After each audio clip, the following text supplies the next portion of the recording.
Oh, yeah, yeah, yeah. Shark loves you, yeah, yeah, yeah. And with a shark like that, well, you know it can't be bad, you guys.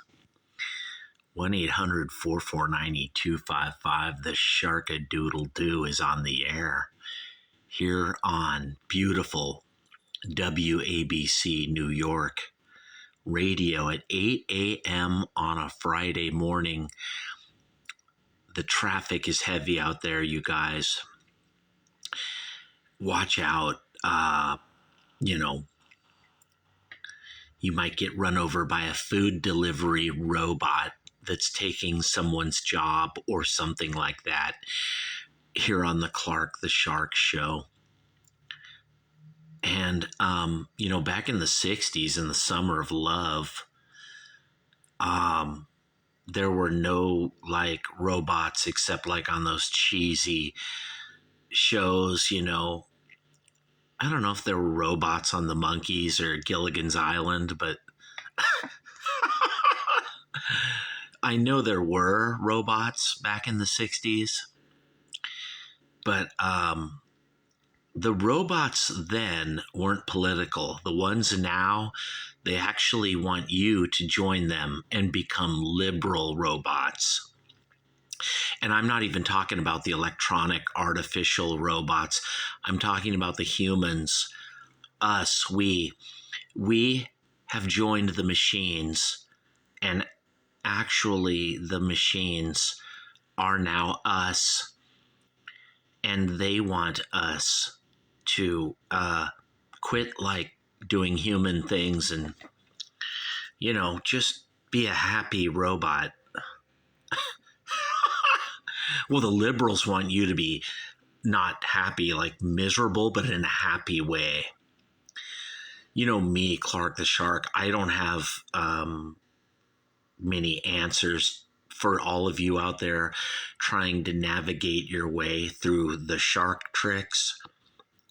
Not the Matrix with Keanu Reeves. And this is the shark tricks, you guys, because I'm playing a trick on all of you, and I'm just having a dream. I drank too much coffee one day about 8 years ago, and I blacked out. I got in my truck to go clean swimming pools, and I'll never forget it. I completely just wigged out and blacked out, and I never woke up. And here I am now. I just went from there to here. And, now it's all just a sharkulation, I discovered. And I kind of had my suspicions all along before the blackout happened. In 2003, one day, I had another blackout. And I actually blacked out and thought I turned into a robot.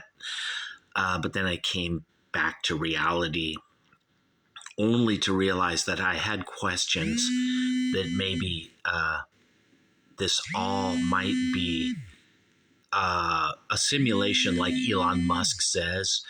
But I declared one day, this is a sharkulation, like Shark says, because nothing makes sense here, you guys, not even the origin, where we're from or where we are going.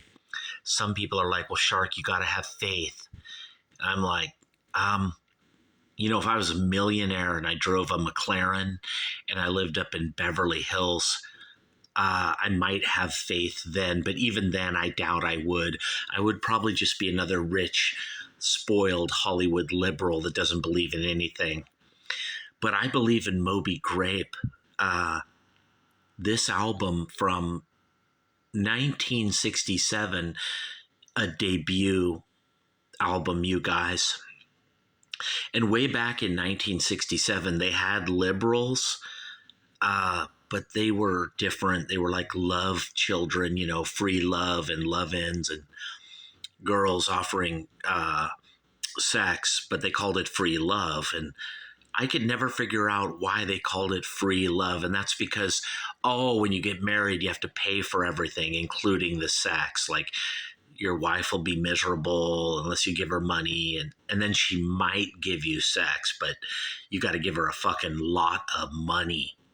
if you want it, you guys. If you only give a little money, you get what you put into it, you guys. You'll only get a little back of, I got to keep it a family show here, you guys. I don't want to say the S word or the F word or, but you're not going to get much if you don't put into a marriage or a relationship good, dinero. And I think Moby Dick knew that. Moby Dick. I'm thinking of like John Bonham or Zeppelin or maybe like that movie, but Moby Grape. No, I'm sorry, you guys. I'm thinking of Dick Clark, the guy who gave me, Clark the Shark, the golden EIB sharkraphone. It wasn't a microphone then, and it still isn't now. And I worship Dick Clark because of his name. I guess he was on American Bandstand. And, Dick Clark, I'm just like, cool, because me, Clark the Shark, I'm a fucking dick. Or at least that's what everyone says. And then Dick Clark, and I'm like, cool, dude, I want to be like Dick Clark, but I need a microphone. But it can't just be any microphone. And one day, Dick Clark actually drove over to my house. He actually came there many times. Kept trying to give me the Clark the Shark golden EIB sharkraphone, but I would refuse it, you guys. And I did ask him one day, how about you bring me Moby Grape, the debut album, 1967, instead, Dick? And he just looked at me with a scowl and shook his head and walked away. And I don't think Dick Clark and I ever spoke again. I'm not even sure he knew what Moby Grape was or is, but I do, me, Clark the Shark, and right now today, you guys are on Little Sharky's underground psychedelic garage, baby, in a way, and it's better, maybe, than Little Steven's underground, whatever he calls it. Forget Little Steven, he's only good on The Sopranos. All the other shit he does, like with Springsteen, I don't even think he writes any songs. He just walks around, playing his guitar with a weird look on his face, wearing like a thing on his head. It's really creepy. Forget that underground garage, baby. You're at Sharky's Psychedelic. It's not an underground garage. It's Sharky's Psychedelic underground parking garage where there's a bunch of cars. And there's me and some guys trying to jam. We're trying to set up a jam in an underground parking garage, you guys. We want to rock. And we're homeless. We don't have anywhere to go, because the Democrats have made rent $3,500 all over California. And then the Republicans actually like the Democrats doing that. And they like the $3,500 a month, too. And the two of them together both pick on each other over like abortion and gays and, gasoline tax or just this petty shit.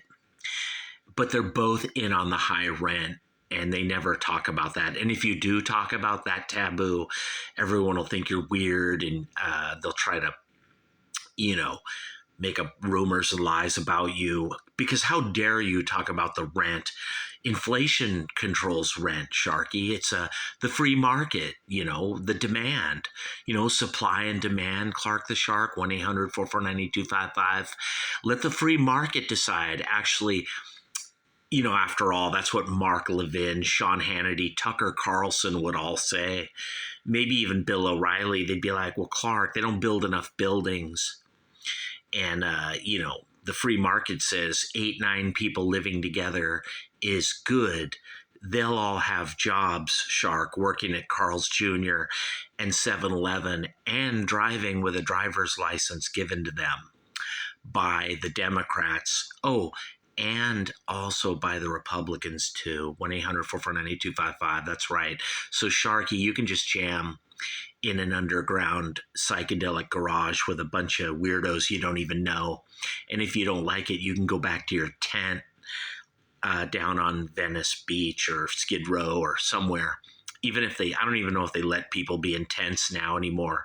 The Democrats have even gotten rid of that. You can't even be in a camper or a trailer or anything. You're just, they just want you to like jump off a cliff, I think. And they won't even let you do that, like it's bad times we're in, you guys. I don't want to joke about it, but I heard back in the 60s, rent was like 300 a month. Now, you would say, hey, Clark the Shark, that's pretty cheap. But by today's exchange rate, the standards, 300 a month in 1967 when Moby Grape put out this amazing album here, you guys. I think 300 a month would translate into about 1,300 a month. So, rent was 1,300 a month in 1967. And here in California, not that long ago, like 2015, 2014, rent was like 1,300 a month. But all of a sudden, when we got overpopulated with cars and people sleeping in tents, rent became 3,000 a month, just as the Democrats and the Republicans like it. And if you don't like it, Shark, you can just go get a college degree, study real hard, and you'll still have to live with 8 people, and we'll still call you a racist, sexist, homophobic, racist on squared. You'll be like a racist times 10 if you don't stop bitching about the high rent, Sharky, because the free market decided. But in 1967, you guys, the free market said love rules.